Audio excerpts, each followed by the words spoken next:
Sa ngalan ng Ama at ng Anak at ng Espiritu Santo. Amen.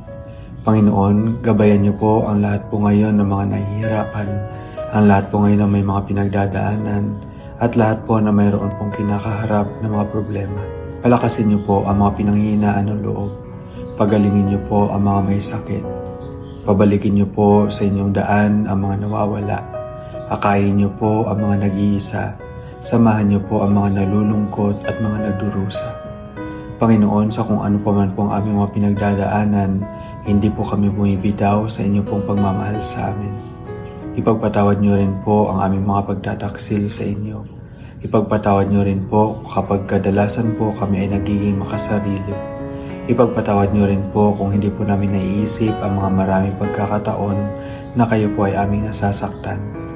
Panginoon, sana po pwede lagi kami magsimula sa inyong grasya. Sana po turuan niyo po kami lagi na magsimula sa inyong pong pagmamahal sa amin.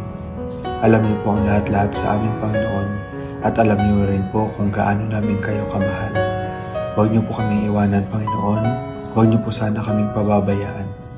Ang lahat po ng aming mga panalangin ay sinusuko po namin sa inyo dahil kayo po ang nakakaalam ng lahat ng makakabuti sa amin. Ito po ang aming dalangin. Amen. Sa ngalan ng Ama, ng Anak, ng Espiritu Santo. Amen.